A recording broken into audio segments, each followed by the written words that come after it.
Hello friends, welcome to K Guru academy.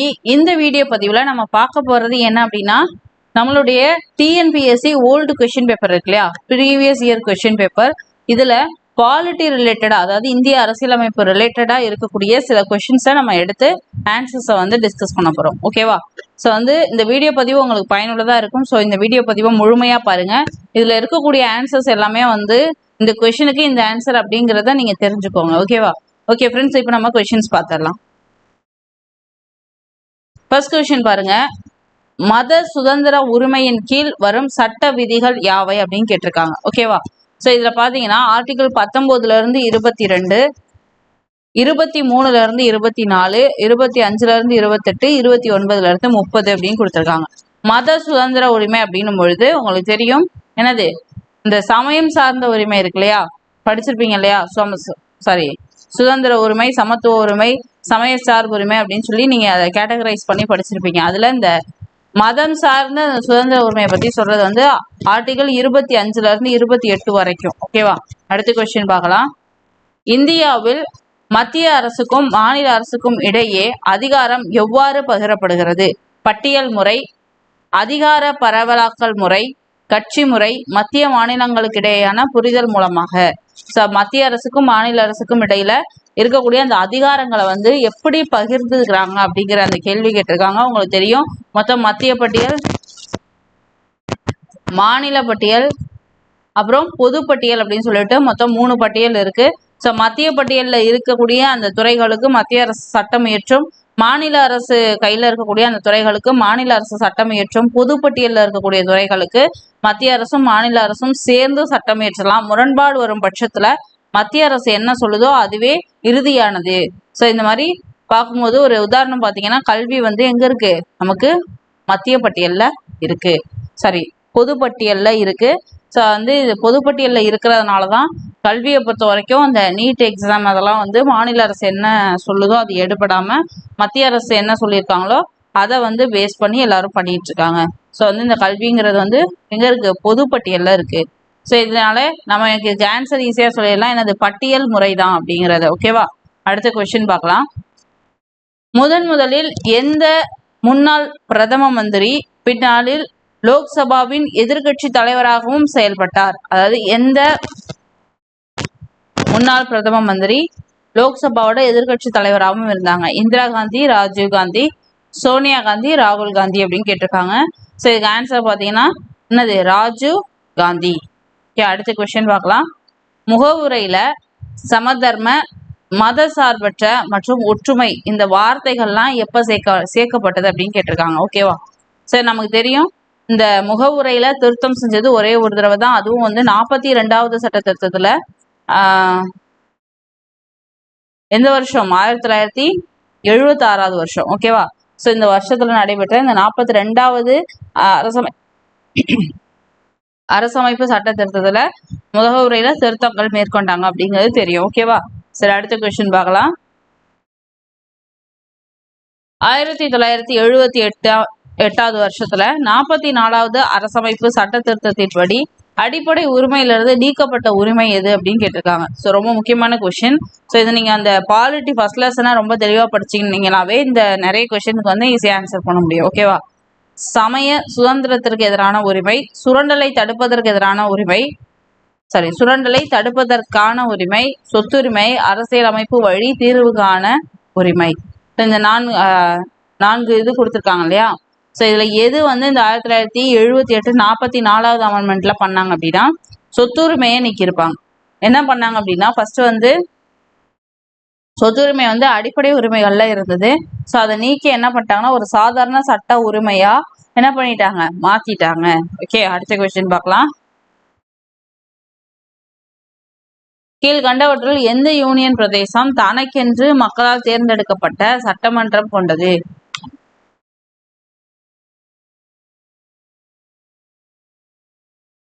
கீழ்கண்டவற்றுள் எந்த union பிரதேசம் தனக்கென்று மக்களால் தேர்ந்தெடுக்கப்பட்ட சட்டமன்றத்தை கொண்டிருக்கு? சண்டிகர், லட்சத்தீவுகள், புதுச்சேரி, டாமன் மற்றும் டையூ. யூனியன் பிரதேசம் அப்படின்னும் பொழுது உங்களுக்கு தெரிஞ்சிருக்கணும் என்னது, நம்மளுடைய பாண்டிச்சேரி அப்படின்னு சொல்லுவோம் இல்லையா, புதுச்சேரி, அங்கதான் வந்து மக்களால தேர்ந்தெடுக்கப்பட்ட அந்த சட்டமன்றங்கள் இருந்து அதற்கான உறுப்பினர்கள்லாம் இருப்பாங்க. ஸோ இதுக்கு ஆன்சர் வந்து ஆப்ஷன் சி தான். அடுத்த கொஸ்டின். ஸோ அதுலேயே ஆன்சர்ஸ் இருக்கு, இருந்தாலும் சில கொஸ்டின்ஸ் நான் உங்களுக்கு வந்து உங்களுக்கு புரியுற மாதிரி விளக்கி சொல்றேன். ஓகேவா? அடுத்தது பாருங்க.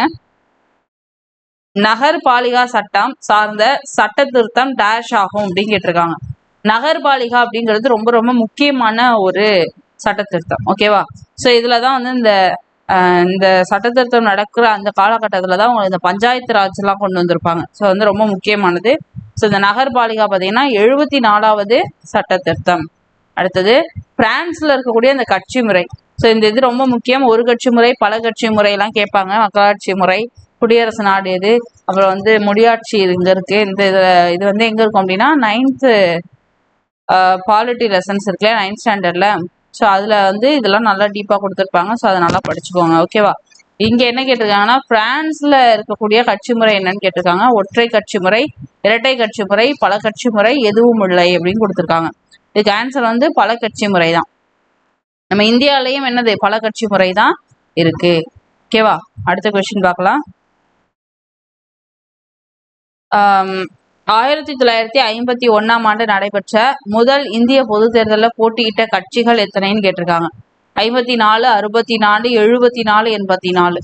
ஓகேவா? ஃபர்ஸ்ட் நடைபெற்ற அந்த பொது தேர்தலில் மொத்தம் வந்து 54 கட்சிகள் வந்து போட்டிட்டு இருக்காங்க. ஓகே, ஸோ இதுல யாரு வெற்றி பெற்றாங்க அப்படிங்கிறது உங்களுக்கு தெரியும்னா கமெண்ட்ஸ்ல தெரியப்படுத்துங்க, மற்றவங்க தெரிஞ்சுக்கட்டும். ஓகே, அடுத்த கொஸ்டின். சுத்தமான குடிநீர் பெறுதல். இது நான் 10th பாலிட்டி நடத்தும் பொழுதே சொல்லியிருப்பேன். ஆர்டிகல் 21 வந்து நல்லா பார்த்துக்கோங்க. ஏன்னா இந்த கொஸ்டினை வந்து நமக்கு ப்ரீவியஸ் இயர்ல சுத்தமா ஒரு மனுஷனுக்கு அடிப்படை தேவையா அந்த ஒரு தண்ணி வேணும் அப்படின்னும் பொழுது அது எந்த ஆர்டிகல்ல வரும் அப்படிங்கிற மாதிரி உங்களுக்கு வந்து ஒரு கொஸ்டின் கேட்டிருந்தாங்க. ஸோ அந்த கொஸ்டினை வந்து நேரடியாக கேட்காம கொஞ்சம் மறைமுகமாக ஆர்டிகல் 21 வந்து கேட்டிருந்தாங்க அப்படின்னு சொல்லி நான் எக்ஸ்பிளைன் பண்ணியிருந்தேன். ஸோ நீங்கள் பாடம் நடத்துகிற அந்த வீடியோ பார்த்துருந்தீங்கன்னா தெரியும். ஸோ அந்த கொஸ்டின் தான் இது. சுத்தமான குடிநீர் பெறுதல் என்பது நமது அடிப்படை உரிமை. இது இந்திய அரசமைப்பின் எந்த பிரிவில் அமைந்துள்ளது அப்படின்னு கேட்டிருக்காங்க. ஸோ ஆர்டிகல் 21 நீங்கள் வந்து ஸ்கூல் புக்கில் என்ன படிச்சிருப்பீங்க அப்படின்னா ஒரு வாழ்க்கைக்கு தேவையான சில விஷயங்களை மறுக்காம ஒரு மனிதனுக்கு வந்து கிடைக்கணும் அப்படிங்கிற மீனிங்ல இருக்கும். ஓகேவா? ஸோ அந்த மீனிங்கை மட்டும் தான் நீங்க உள்வாங்கி படிக்கணுமே தவிர அதுல இருக்கிற வார்த்தைகளை அப்படியே மனப்பாடம் பண்ணணும்னு அவசியம் இல்லை. ஏன்னா இந்த கொஸ்டினை பார்த்தீங்கன்னா தெரியும். சுத்தமான குடிநீர் பெறுதல் அப்படிங்கறத ஆர்டிகல் 21ல டைரக்டா சொல்லியிருக்க மாட்டாங்க.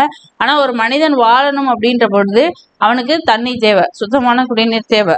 ஓகேவா? ஸோ அப்ப இது வந்து மறைமுகமா ஆர்டிகல் 21ல இருக்கு அப்படிங்கிறத நீங்க தெரிஞ்சுக்கணும்.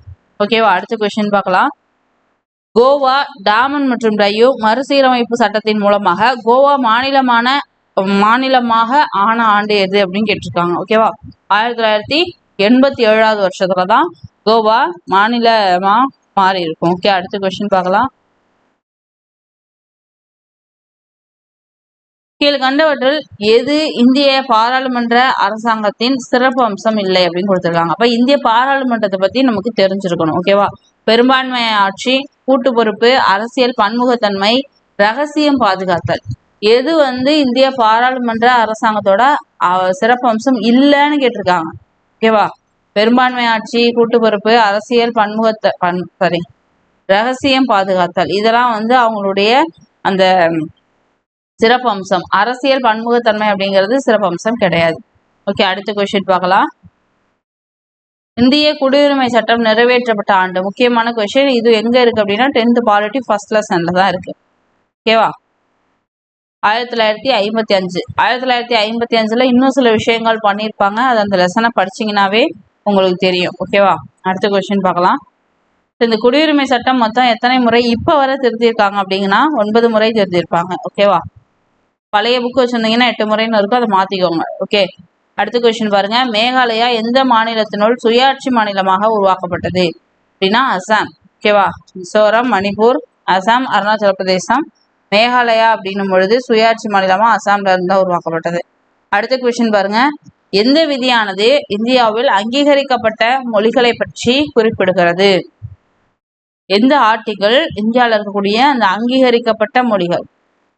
மொத்தம் எத்தனை மொழிகள்னு தெரியுமா? தெரியும்னா சொல்லுங்க பார்ப்போம். 341, 342, 343, 344. ஸோ அங்கீகரிக்கப்பட்ட மொழிகள் அப்படின்னும் பொழுது 343 இந்த ஆர்டிகலை பேஸ் பண்ணி தான். ஓகேவா? அடுத்த கொஸ்டின் பாருங்க.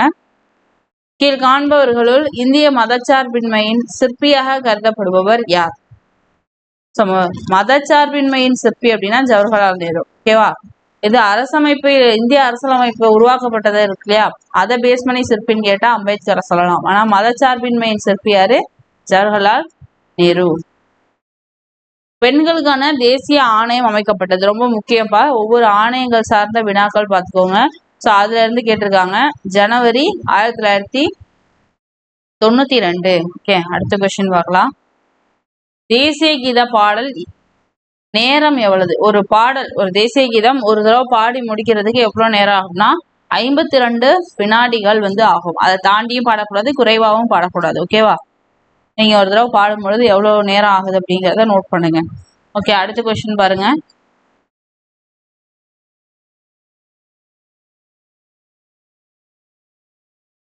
எவை சரியாக பொருந்தவில்லைன்னு கேட்டிருக்காங்க. பிற்படுத்தப்பட்டோருக்கான தேசிய ஆணையம் 1994, மகளிருக்கான தேசிய ஆணையம் 1992, தேசிய மனித உரிமை ஆணையம் 1993, சிறுபான்மையினருக்கான தேசிய ஆணையம் 1993.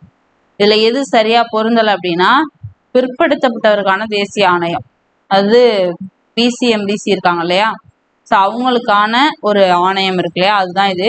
1994 கிடையாது, மற்ற மூணும் சரியானது. பொருந்தவில்லைன்னும் பொழுது ஆன்சர் ஏ தான். அடுத்த கொஸ்டின் பார்க்கலாம். நிர்வாக தீர்ப்பாயம் எந்த விதியின் அடிப்படையில் உருவாக்கப்பட்டது? நிர்வாக தீர்ப்பாயம் அப்படின்னும் பொழுது எந்த விதியின் அடிப்படையில் உருவாக்கப்பட்டுச்சுன்னா ஆர்டிகிள் 323A இந்த ஆர்டிகிளுக்கு கீழே இந்த நிர்வாக தீர்ப்பாயம் உருவாக்கப்பட்டது. ஓகே, இந்தியாவில் முதலாக எங்கு மாநகராட்சி கொண்டு வரப்பட்டது? ரொம்ப ரொம்ப முக்கியமான கொஸ்டின் அண்ட் பேசிக்கான கொஸ்டினும் கூட. கொல்கத்தா, சென்னை, மும்பை, டெல்லி. சென்னையில தான் கொண்டு வந்தாங்க. இது முதல் மாநகராட்சி. ஓகேவா? அடுத்த கொஸ்டின். இப்போ இந்தியாவில் பழமையான மாநகராட்சி எது அப்படின்னு கேட்டாலும் என்ன வரும்? சென்னை தான் வரும். பாராளுமன்றத்தின் கீழ் சபை மற்றும் மேல் சபை உறுப்பினர்கள் உள்ள பாராளுமன்ற குழுக்கள் யாவை? மதிப்பீட்டு குழு,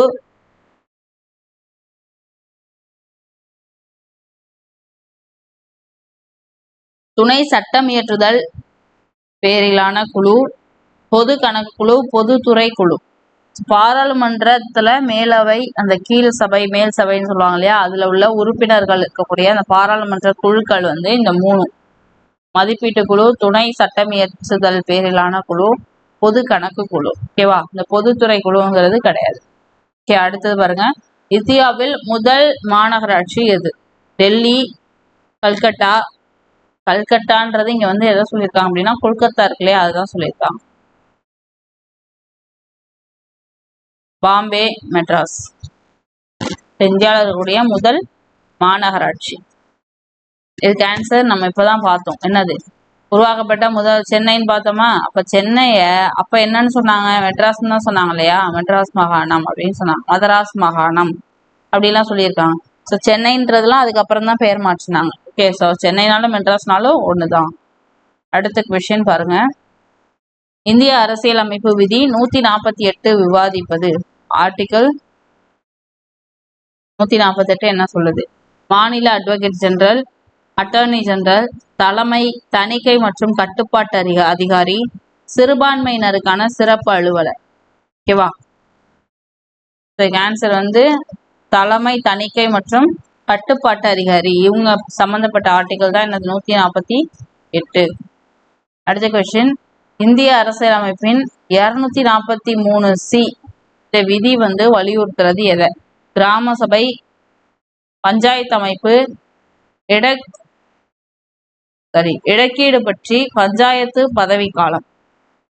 சரி, பாத்தீங்கன்னா 243C சொல்றது பஞ்சாயத்து அமைப்பு பத்தி தான். ஓகேவா?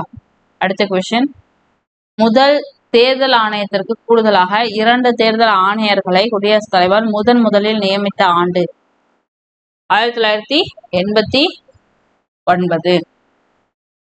இந்திய அரசியலமைப்பின் எந்த பகுதி மாநில அரசாங்கம் பற்றி விவாதிக்கிறது?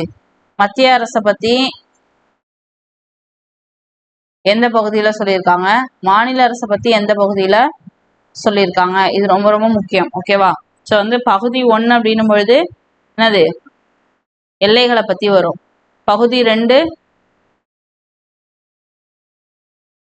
குடியுரிமையை பத்தி வரும். பகுதி 3 அடிப்படை உரிமையை பத்தி வந்திருக்கும். பகுதி 4 வழிகாட்டு நெறிமுறை கோட்பாடுகள் இருக்கும். ஓகேவா? பகுதி 4A வந்து அடிப்படை கடமைகள் பத்தி இருக்கும். ஓகே, அடுத்தது பகுதி 5 வந்து மத்திய அரசை பத்தி இருக்கும். பகுதி 6 மாநில அரசாங்கத்தை பத்தி இருக்கும். ஓகே, ஸோ வந்து 6 வரைக்கும் பகுதி வந்து கிளியரா வச்சுக்கோங்க. அடுத்த கொஸ்டின் பார்க்கலாம்.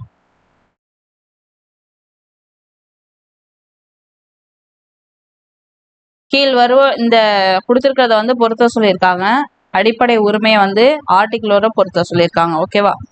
சமத்துவ உரிமை, சுதந்திர உரிமை, மத சுதந்திர உரிமை, அரசியல் அமைப்பு பரிகார உரிமை. ஓகேவா? சமத்துவ உரிமைன்னும் பொழுது பேசிக்கா நமக்கு தெரியும் 14 to 18. ஸோ வந்து 2ங்கிறது தான் ஃபர்ஸ்ட் வரணும். அடுத்தது இதுக்கு ஆப்ஷன்ஸ் பார்த்தீங்கன்னா இங்கே மேலே இருக்கு. சரியா? அதை யூஸ் பண்ணிக்கலாம். ஆன்சர் இதுலேயே இருக்கு. ஸோ பி தான் ஆன்சர். இருந்தாலும் நம்ம கரெக்டானு பார்த்தலாம். சுதந்திர உரிமை அப்படின்னும் பொழுது நமக்கு என்ன வரும்? ஃபர்ஸ்ட்டுக்கு 2 சொல்லிட்டேனா? ஓகே, சுதந்திர உரிமை அப்படின்னும் பொழுது 19. ஓகேவா? ஆர்டிகிள் 19.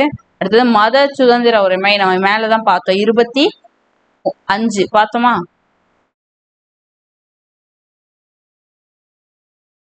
2 1 25 வந்து 4. அரசியலமைப்பு பரிகார உரிமை. ஆக்சுவலா அரசியலமைப்பு பரிகார உரிமை அப்படின்னு சொன்னாலும் ஒண்ணுதான்.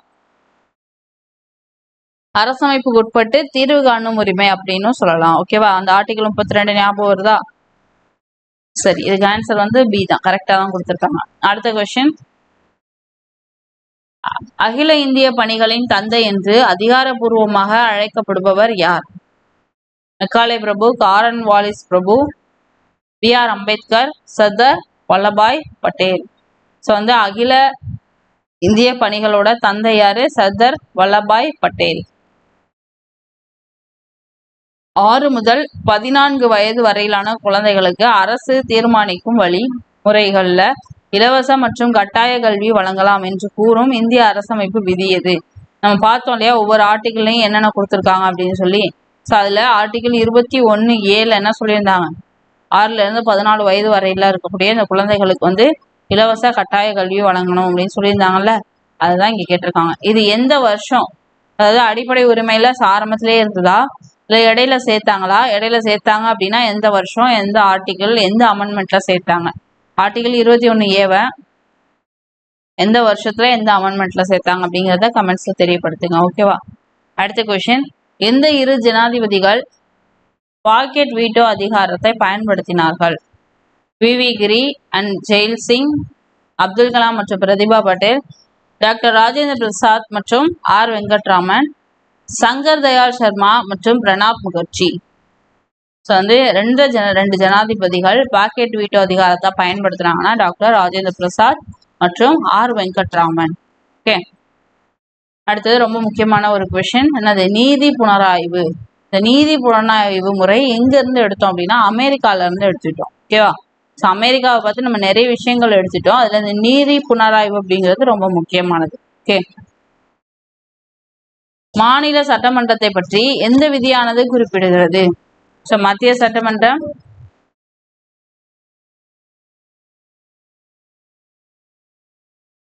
இந்த மத்திய அரசு சார்ந்து மாநில அரசு சார்ந்த இந்த ஆர்டிகிள்ஸ் எல்லாம் நல்லா பார்த்துக்கணும். ஓகேவா?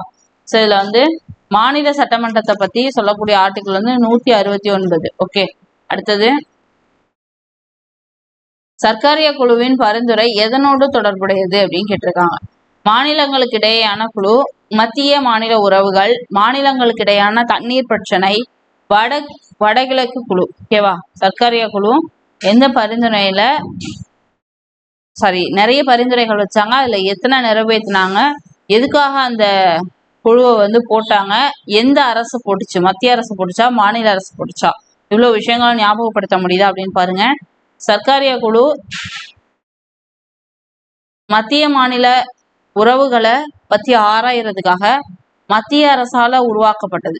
மத்திய அரசு அப்படின்னும் பொழுது அந்த டைம்ல பிரதமரா இருந்த இந்திரா காந்தி அவர்களால் உருவாக்கப்பட்டது. ஓகேவா? ஸோ இது நிறைய பரிந்துரைகள் வச்சாலும் சில பரிந்துரைகள் ஏற்றுக்கிட்டாங்க, சில பரிந்துரைகளை ஏற்றுக்கல. ஓகே, அடுத்த கொஸ்டின் பாருங்க. மாநிலங்களுக்கு இடையேயான மன்றம் உருவாக்கப்பட்டது எப்பனா 1990. இது ரொம்ப ரொம்ப முக்கியமான repeated previous year question. Okay, அடுத்தது உண்மையை வெளிக்கொணர்வோர் பாதுகாப்பு சட்டம் 2011. குடியரசுத் தலைவரின் ஒப்புதலை பெற்ற நாள் எது? உண்மையை வெளிக்கொணர்வோர் பாதுகாப்பு சட்டம் மே 9, 2014. ஓகேவா? இந்தியாவின் முதல் சட்ட அமைச்சராக பொறுப்பேற்றவர் ரொம்ப ரொம்ப முக்கியமான ஒரு கொஸ்டின், டாக்டர் BR அம்பேத்கர். இந்திய தலைமை கணக்கு மற்றும் தணிக்கையாளர் முகவராக செயல்படுவது மத்திய பாராளுமன்றம். மத்திய பாராளுமன்றத்துக்கு தான் அவர் முகவராக செயல்படுறாரு. ஓகே ஃப்ரெண்ட்ஸ், இப்போ நம்ம சில கொஸ்டின்ஸ் ப்ரீவியஸ் இயர்ல பாலிட்டி ரிலேட்டடா இருக்கிறத மட்டும் பார்த்துருக்கோம். ஸோ இது முதல் பகுதி தான். இதை தொடர்ந்து அடுத்தடுத்த ப்ரீவியஸ் இயர் கொஸ்டின், அதாவது பாலிட்டி ரிலேட்டடா வேற இருக்கு அப்படின்னா அதை நம்ம தொகுத்து வேற ஒரு வீடியோல கொடுக்கலாம். ஸோ இதே மாதிரி INM, ஹிஸ்ட்ரி, அப்புறம் எக்கனாமிக்ஸ், இப்படி எல்லா யூனிட்டுக்கும் நம்ம ப்ரீவியஸ் இயர் கொஸ்டினை மோஸ்ட்லி உங்களுக்கு எக்ஸாமுக்கு முன்னாடி எவ்வளோ கொடுக்க முடியுமோ அவ்வளோ கொடுத்துடலாம். ஸோ நீங்கள் அதை பயன்படுத்தி உங்களோட ப்ரிப்பரேஷன்ஸை என்ஹான்ஸ் பண்ணிக்கோங்க. ஓகே ஃப்ரெண்ட்ஸ், இந்த வீடியோ பதிவு உங்களுக்கு ஃபைனலாக இருந்திருக்கும் நம்புகிறேன். இது மாதிரி அடுத்தடுத்த வீடியோஸோட நோட்டிஃபிகேஷன்ஸ் உங்களுக்கு மிஸ் ஆகாமல் வரணும் அப்படின்னா கண்டிப்பாக நீங்கள் இந்த சேனலை சப்ஸ்கிரைப் பண்ணிக்கணும். அது மட்டும் இல்லை, அந்த சப்ஸ்கிரைப் பக்கத்தில் இருக்கக்கூடிய பெல்லை கிளிக் பண்ணி அப்படின்னா ஆல் அப்படின்னு சொல்லிட்டு ஒரு ஆப்ஷன் இருக்கும், அதையும் கிளிக் பண்ணிக்கோங்க. ஸோ தட் நம்ம போடக்கூடிய எல்லா வீடியோஸோட நோட்டிஃபிகேஷன்ஸும் உங்களுக்கு மிஸ் ஆகாமல் வரும். அது மட்டும் இல்லாமல் நம்மளுடைய டெலிகிராம் சேனலோட லிங்க் டிஸ்கிரிப்ஷனில் கொடுத்துருக்கேன், அதுலேயும் நீங்கள் ஆட் ஆகிக்கலாம். ஸோ அதில் இது மாதிரி ஸ்கூல் புக்கோட PDF எல்லாத்தையும் நம்ம அப்லோட் பண்ணுறோம். ஸோ அதையும் நீங்கள் எடுத்து யூஸ் பண்ணிக்கலாம். ஓகே ஃப்ரெண்ட்ஸ், அடுத்து வேறொரு வீடியோ பதிவில் வேற ஒரு நல்ல தகவலோடு உங்களை சந்திக்கும் வரை உங்களிடமிருந்து விடைபெறுவது Kamali from K Guru Academy. Thank you.